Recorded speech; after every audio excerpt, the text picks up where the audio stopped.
बजे अपने को सड़क पर पहुंच जाना है। मैं इस सड़क पर आकर माहौल देखूंगा और तू इस सड़क पर आकर आस पास को देखना। 15 मिनट बाद हम एक साथ घर में घुसेंगे। अगर वो चीखने चिल्लाने लगी तो? चीखना तो दूर, वो बोल भी नहीं पाएगी। बोलना तो दूर, वो सोच भी नहीं पाएगी। सोचना तो दूर, वो सांस भी नहीं ले पाएगी। क्योंकि उसकी सांस हम हमेशा के लिए बंद जो कर देंगे। उसका मरना बहुत जरूरी है। आज तारीख कितनी है? 1 जनवरी। परसों उसका काम फिनिश। 3 जनवरी। हाँ, ये तारीख उसकी मौत के लिए सही तारीख है।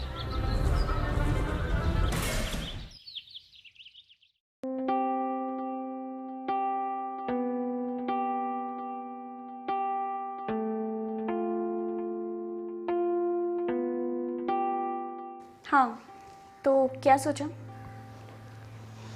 डोंट बोर मी यार। ये सही गलत का लेक्चर ना हम लोगों के मुंह से अच्छा लगता है, क्योंकि हम प्रोफेसर हैं। अरे पैसे तो मांग नहीं रही हूँ मैं तुमसे, और ये तो बहुत इजी है। बस 10 मिनट की तो बात है। कमिटमेंट पूरा करो और डिग्री ले जाओ। अरे तो मैं क्या करूँ, इसमें कुछ गलत नहीं है। और एक बार की तो बात है, और ये तुम्हारी ज़िंदगी का भी तो सवाल है ना। और वैसे भी बंद कमरे में किसको पता चलता है।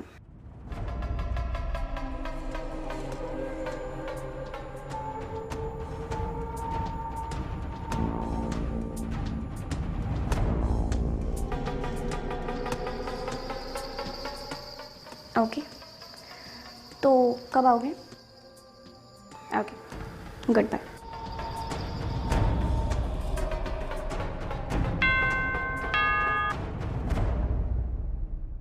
अरे जो भी है ना, बस वेट करो।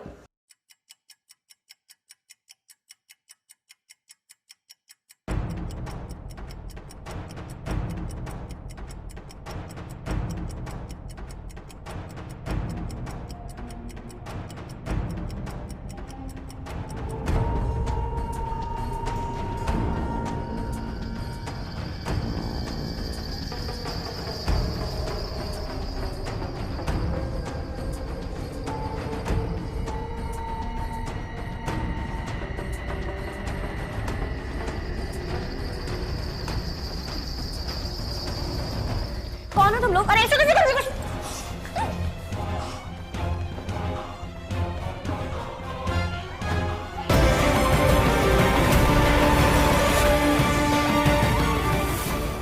भाई मार डाल साली को। अरे तड़पने दे, थोड़ा तड़पने दे। हमारी भी तो जिंदगी इसने बर्बाद की है।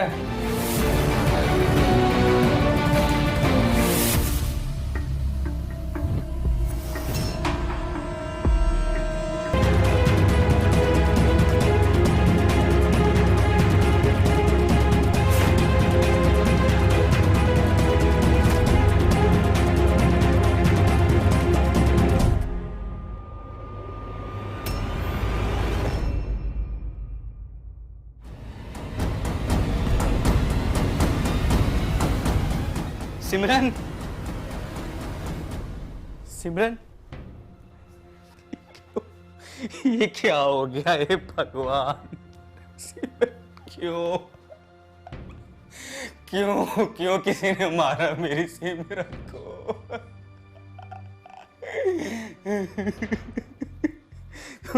तुम्हें जिसने भी मारा हो सिमरन, मैं उसे फांसी तक पहुंचाऊंगा। पुलिस को कॉल करता हूँ।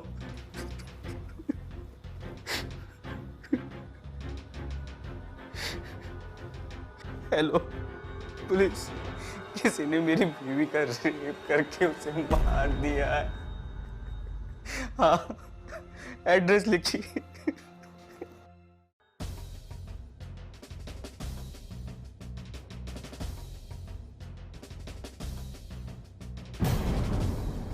सर, लगता है किसी धारदार हथियार से इसका गला काटा गया है। कोई चोरी या लूट?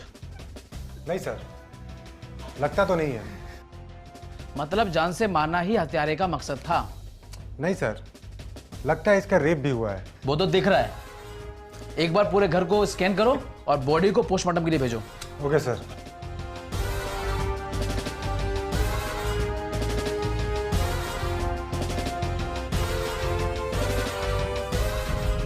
ये छीना झपटी में गिरा होगा, ये कातिल का है, इसे एविडेंस बॉक्स में रखिएगा।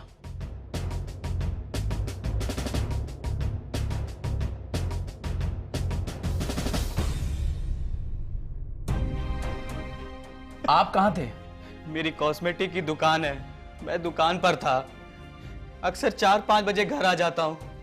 आज आया तो दरवाजा खुला हुआ था। अंदर आके देखा तो किसी से दुश्मनी या किसी पे शक? मेरा चाचा, हाँ वो कर सकता है। एक तो उसे प्रॉपर्टी का लालच था, उसके ऊपर वो औरतों पर गंदी नजर रखता है। बड़े छोटे रिश्ते नाते उसके लिए कोई मतलब नहीं है। शैतान है वो। अपने मतलब, अपने गुस्से के लिए वो किसी भी हद तक जा सकता है। यहां तक कि वो इतना नीच है कि अपनी पराने के लिए वो कितना भी नीचे गिर सकता है। वो किसी की भी जान ले सकता है। सर, आप क्या बोल रहे हैं? आप कितना बड़ा इल्जाम लगा रहे हैं अपने चाचा पर? सर, इस लाश की बेबसी देख रहे हो आप? यह मेरी पत्नी थी, एक अच्छी पत्नी। इसके आने से मेरी जिंदगी बदल गई थी। तरक्की, खुशियां मेरे घर का नसीब बन गई थी, जो मेरे चाचा से बर्दाश्त नहीं हुआ। लालची है, हरामी, वो कमीना है। सर, आपके चाचा का यहाँ आना जाना था? बातचीत बंद थी, लेकिन उसे सब पता था मैं कब दुकान पर रहता हूँ और सिमरन कब घर पर अकेली रहती है। सिमरन, उसकी और हमारे प्रॉपर्टी के बीच एक दीवार थी। मैं दावे के साथ कह सकता हूँ सर कि उसी कमीने ने मारा है मेरी सिमरन को। आपको पता है आपकी पत्नी का रेप भी हुआ है? क्या ये भी वो आपके चाचा ने किया है? हाँ, वो कर सकता है।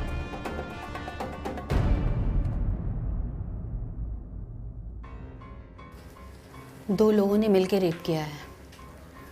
चाकू से गला भी कटा हुआ है। हाथ पैरों पे रस्सियों के निशान हैं और मुंह पे टेप लगाया होगा ताकि वो शोर ना कर सके। आई थिंक मरने से पहले वो 2 मिनट ही सरवाइव कर पाई होगी। इतनी क्रूरता तो वही कर सकता है, उसे किसी बात का गुस्सा हो या बहुत ज्यादा नफरत। मुझे भी यही लगता है, क्योंकि घर से कोई सामान की चोरी नहीं हुई और ना ही कोई लूट। ऐसा लगता है जैसे सब कुछ पहले से प्लान था, सब कुछ अचानक से हुआ होगा और अचानक को अमल में लाने के लिए सब कुछ पहले से प्लानिंग हुई होगी। कब करना है, कैसे करना है। जिसने भी ये किया है, सिमरन उसे पहले से ही जानती होगी, क्योंकि घर की बेल भी बजी होगी, सिमरन ने दरवाज़ा भी खोला होगा और कातिल अंदर आया होगा। May be.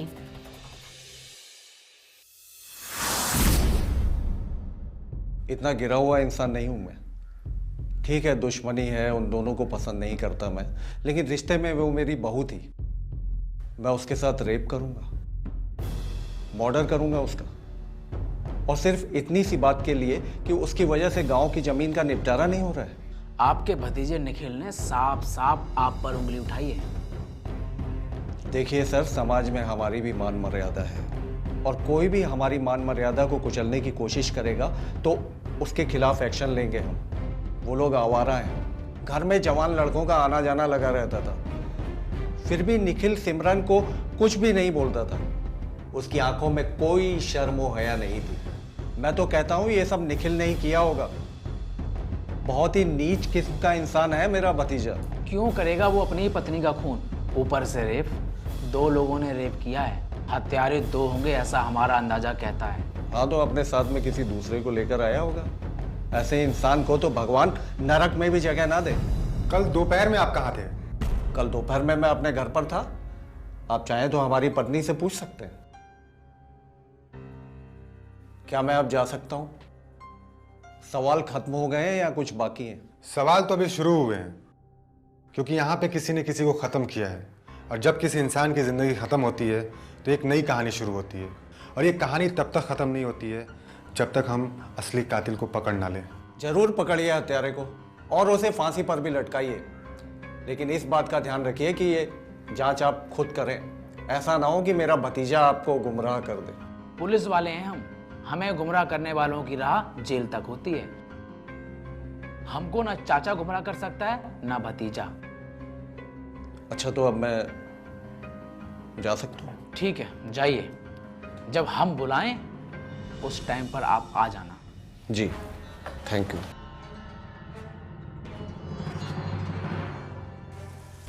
सर क्या लगता है आपको? इस पर और निखिल दोनों पर नजर रखने के लिए सिविल ड्रेस में अपने आदमी लगा दो। चाचा और भतीजे दोनों बड़े अजीब लग रहे हैं। ठीक है सर, मैं आदमी लगाता हूँ।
दिन दहाड़े दो लोग एक घर में घुसते हैं, रेप करते हैं, गला काट के चले जाते हैं और अड़ोस पड़ोस वालों को कोई चीख, कोई आवाज सुनाई नहीं देती है। सर आजकल के लोग ऐसे ही हैं, खासकर फ्लैट्स और बंगलों वाले लोग। इन्हें बाहरी दुनिया से कोई मतलब ही नहीं होता।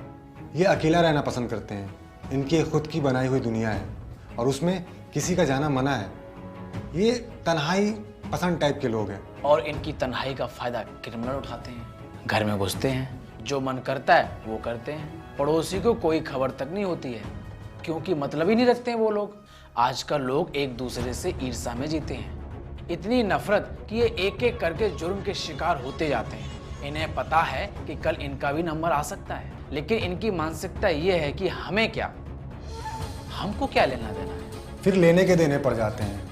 ऐसे ही स्वार्थी समाज के कारण जुर्म इतना बढ़ता जा रहा है और कोसा हमें जाता है। हाँ, कांड करने वाले भी इसी समाज से हैं और कांड होने देने वाले भी इसी समाज में हैं, और इल्जाम पुलिस वालों पर होते हैं कि अपराध बढ़ रहे हैं। जी सर, सही कह रहे हैं आप। सर, जो आपने कॉल रिकॉर्ड मांगे थे वो ये है।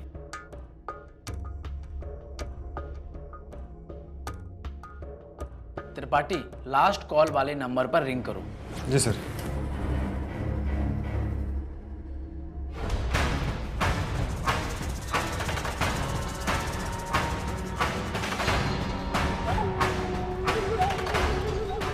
सर, रिंग जा रही है। हेलो, क्या नाम है तुम्हारा? नरेश मुर्तुजा नाम है मेरा। सिमरन के घर के पास तेरे मोबाइल की लोकेशन मिली। सिमरन का रेप और मर्डर हुआ 3:30 बजे और 3:20 पे तुम्हारी सिमरन से फ़ोन पे बात हुई। उसके बाद तुम सीधा उसके घर गए। बताओ, दूसरा आदमी कौन था? मैं उनके घर जाने वाला था, लेकिन मैं बाहर से ही लौट गया था, क्योंकि वो मुझसे कमिटमेंट की बात कर रही थी और मैं वो सब करना नहीं चाहता था।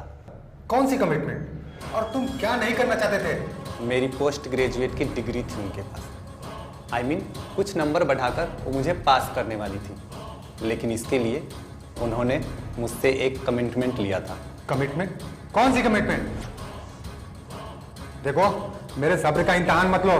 बताओ कौन सा कमिटमेंट था?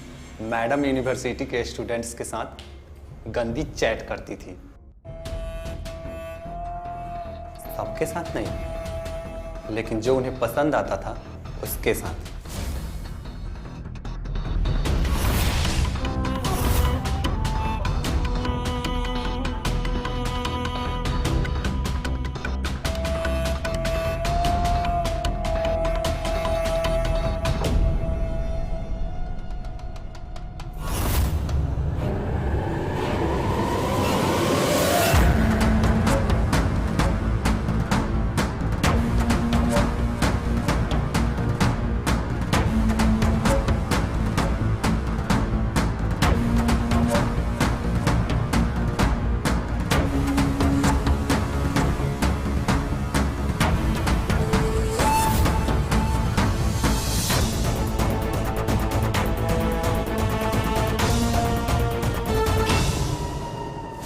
मेरे साथ भी उन्होंने सेक्स चैट किया।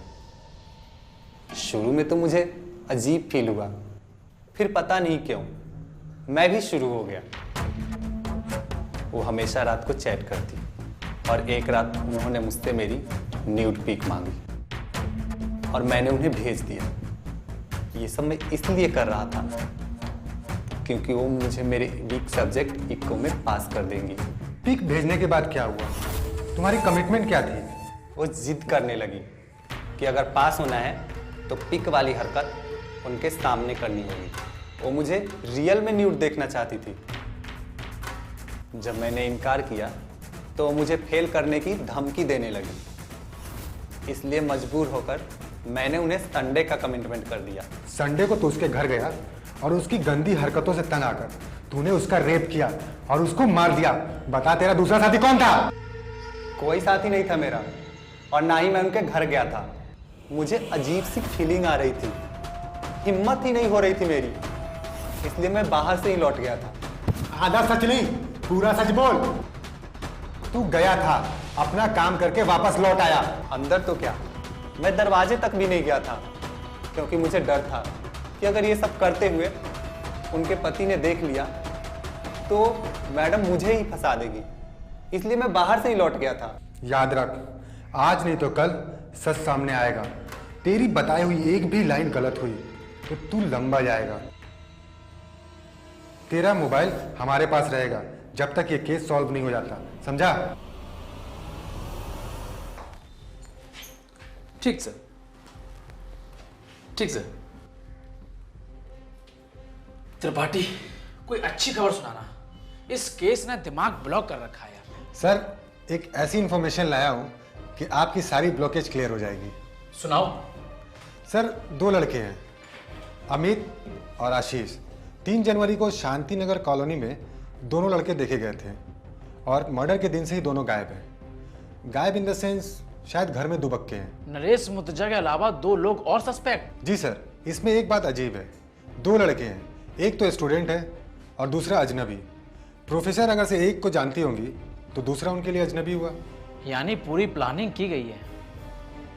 एक ने अपने किसी साथी को मिलकर प्लान बनाया, तारीख फाइनल की और जो करना था वो कर डाला। सर, मुझे उन दोनों पे डाउट है। चलो उठाते हैं इन दोनों को और देखते हैं कहानी क्या है। ठीक है सर। सतर्क रहना पड़ेगा। सावधानी हटी, दुर्घटना घटी।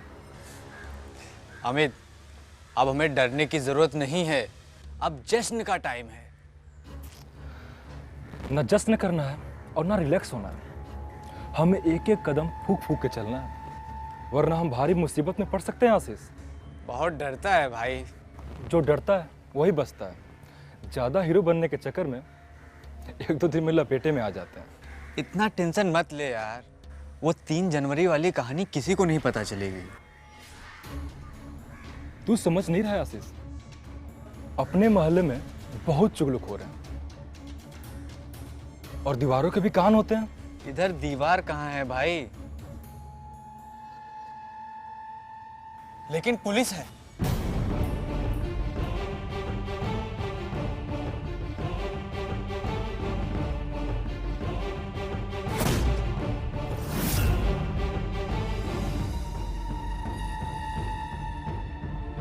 भाग अमित भाग, पुलिस।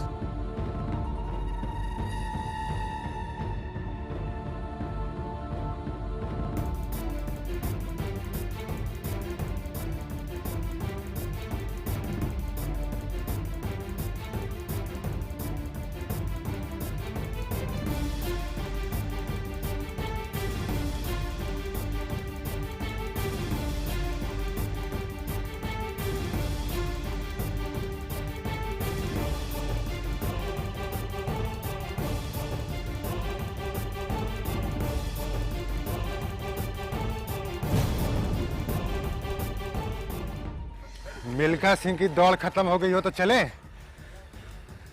चल ले चलो। चलो शुरू हो जा तुम दोनों। क्या बिगाड़ा था उस लेडी ने तुम्हारा?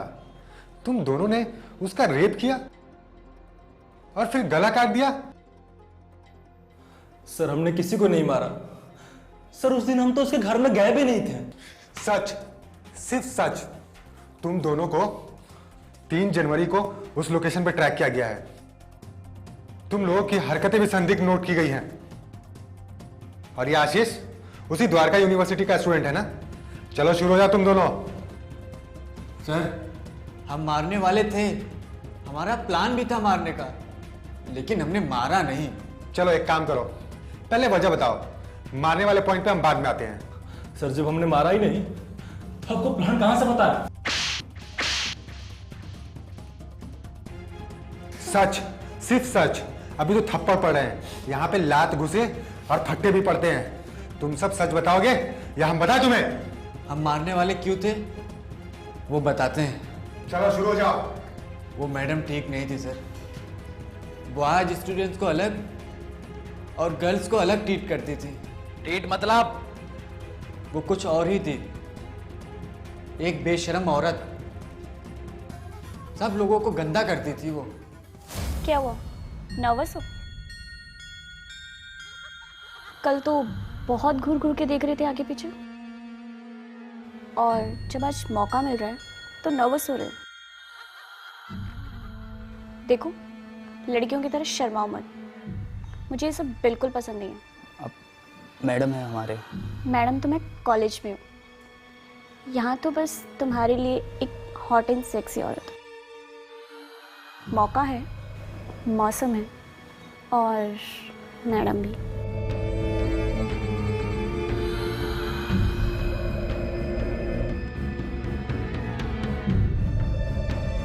कई लोगों के साथ ऐसा काम करती थी वो। बंद कमरे में कुछ और बाहर सती सावित्री।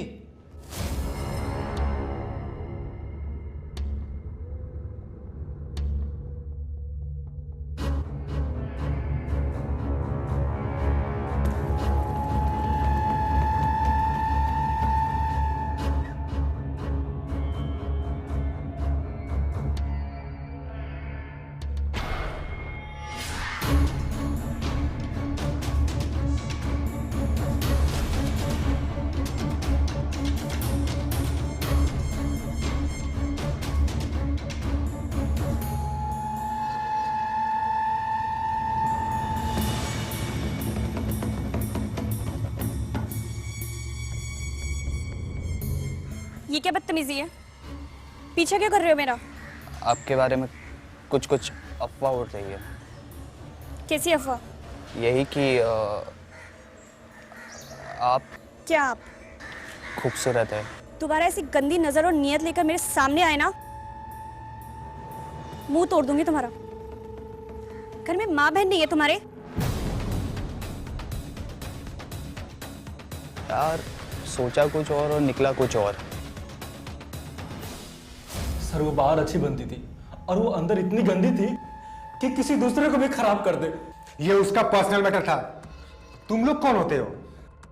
सर उसका पर्सनल मामला था, तो क्या सर हमारे कोई पर्सनल मामला नहीं है? सर वजह जानना है आपको ना? सर पूरी वजह जानिए। सर वो द्वारका यूनिवर्सिटी है ना, मैम उसकी वाइस प्रिंसिपल थी। कॉलेज में किसको पास करना है, किसको फेल करना है, सब मैम के ही हाथ में था। सर किसी के पढ़ाई लिखाई का कोई मतलब नहीं था उनको। और सर उसी यूनिवर्सिटी में मेरी बहन शोभा पढ़ती थी। शोभा को पहला फुसलाकर डिग्री पास कराने का लालच देकर गंदी चैटिंग की और उसे न्यूड पिक भी मांग लिया। सर मैम इतने पैरी नहीं रुकी सर, वो शोभा को पास करने के लिए कॉलेज के चेयरमैन के साथ सोने के लिए एक दिन का प्रस्ताव भी रख दिया।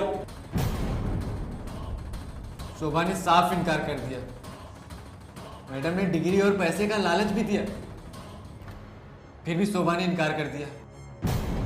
और गुस्से में मैडम ने शोभा की न्यूड पिक वायरल करने की धमकी भी दी और शोभा को फेल कर दिया। सर उसने मेरी बहन के 2 साल बर्बाद कर लिए। मेरी बहन अकेले रहने लगी, उससे कोई बात भी नहीं करता था सर, वो उदास रहने लगी थी सर। मैं और शोभा एक बैचमेट थे। उधर शोभा के साथ ये सब हो रहा था, इधर मैडम हमारे साथ ये खेल खेलना शुरू कर दी। मुझे शक हो गया कि मैडम लड़कियों के साथ भी ऐसा कुछ करती होंगी। मैंने सारी बात अमित को जाके बता दी। सर आशीष ने मुझसे सारी बात बताई और मुझे इसने चैटिंग भी दिखाया। सर फिर हमने शोभा से ये सब बातें पूछी। सर फिर शोभा ने मुझे सारी सच्चाई बता दी। ऐसी औरत को जीने का हक नहीं, ये सोचकर हमने 3 जनवरी को मारने का प्लान बनाया था। लेकिन मैम ने मेरी बहन के 2 साल बर्बाद किए थे। अगर हम मर्डर कर देते तो पुलिस हम तक पहुंच जाती। उसने तो हमारी बहन के बस 2 साल बर्बाद किए थे, इधर हमारी पूरी जिंदगी बर्बाद हो जाती। इसीलिए हम उल्टा पाव पीछे हट गए। हमारी किस्मत खराब थी या तो मैडम की किस्मत खराब थी। सेम टाइम पर कोई और दूसरा ये कांड कर रहा था। डिग्री वाली बात तो नरेश भी बोल रहा था। हाँ सर। सारे स्टूडेंट की लिस्ट निकालो, हो ना हो ये किसी स्टूडेंट का ही काम है। हाँ सर मैं निकालता हूँ। यार तू समझ नहीं रहा यार, भाई पुलिस वाले ना बाल के खाल तक निकाल लेते हैं। तू टीवी नहीं देखता क्या? एक बाल से ना हत्यारे तक पहुंच जाते हैं ये लोग। पता है, लेकिन टीवी वाली पुलिस और सच्ची वाली पुलिस में फर्क होता है। और तुझे लॉकेट पहन के जाने की क्या जरूरत थी? और तुझे अब पता चल रहा है।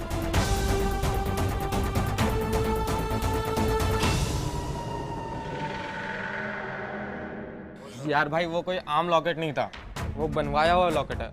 अगर पुलिस वाले वहां तक पहुंच गए ना तो अपनी तो लग जाएगी भाई। तो एक काम करते हैं, लॉकेट वाले के पास चलते हैं और समझा देते हैं। अरे इतना रिस्क तो लेना पड़ेगा, और पता चला है कि 2 लोग अभी पकड़े गए, तो पुलिस कहीं न कहीं उस पर बिजी होगी। चलते हैं।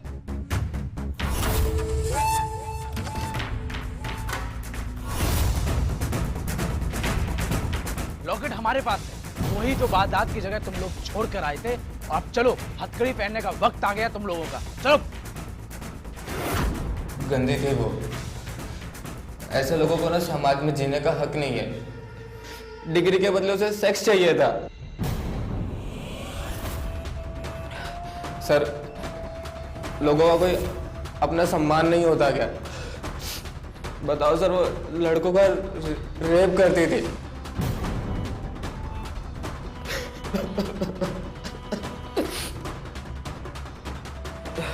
सर मैं एक यूनिवर्सिटी स्टूडेंट हूँ। सर मैं एक धार्मिक सोच का इंसान हूँ, बाल ब्रह्मचारी हूँ। मैं लड़कियों को अपने पास भी नहीं आने देता। सर उसने मुझे गंदा किया था, मेरा रेप किया उसने। रमेश तुम नमस्ते मैडम। आओ अंदर आओ।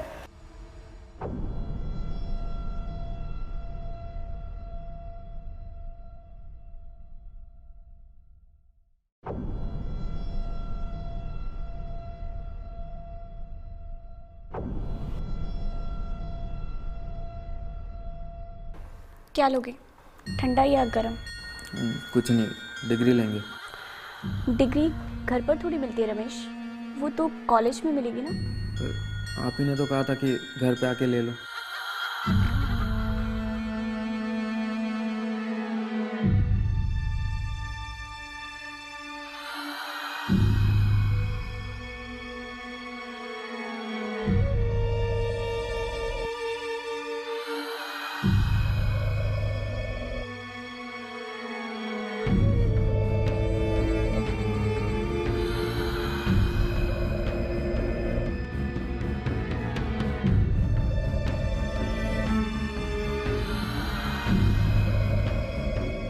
घर पर तो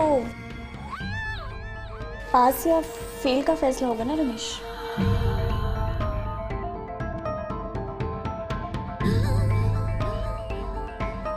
वैसे तुम बहुत हैंडसम हो रमेश, और मैं हैंडसम लोगों को फेल नहीं करती। तुम पास होने की कोशिश नहीं करोगे?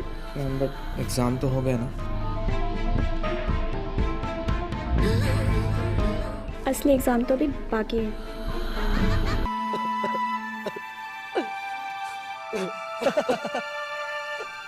अबे लड़कियों की तरह क्यों रो रहा है? अबे मजे लेकर आए हो, रेप थोड़ी ना हुआ है।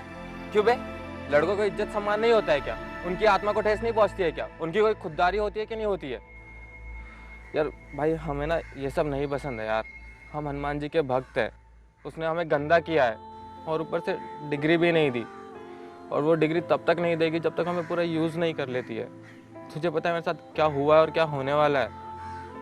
और साले भाई की तकलीफ पे हंस रहा है तू। यार भाई एक काम करते हैं, चल पुलिस स्टेशन चलते हैं। पागल हो गया क्या? कौन मानेगा कि एक लड़की ने एक लड़का का रेप किया? और ऊपर से आजकल की दुनिया, अगर लड़की कह दे तो लड़कों की जिंदगी बर्बाद हो जाती है। नहीं, कुछ और सोचना पड़ेगा। यार भाई कुछ भी सोच, बस हमें ना इस धिक्कार को उससे बदला लेना है। ठीक है, तेरा भाई है ना, सोचते हैं कुछ।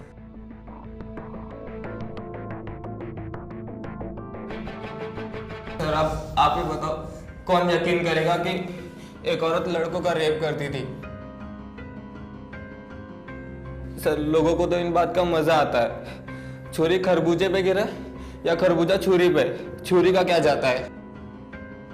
सर जबकि सच ये है कि आदमी हो या औरत, हम इंसान हैं, कोई खरबूजा या छुरी नहीं। इसलिए छुरी चला दी। तो साले रेप क्यों किया और ज्ञान बांट रहा है? सर वो जिस चीज की भूखी थी ना, उसका एहसास दिलाया उसको। सर जबरदस्ती करना अच्छी बात नहीं है, ये उसे पता चलना चाहिए था। साले वो तो गलत थी, और तुम दोनों ने जो किया वो सही है? साले जिंदगी भर जेल में सड़ोगे तुम दोनों, जिंदगी भर।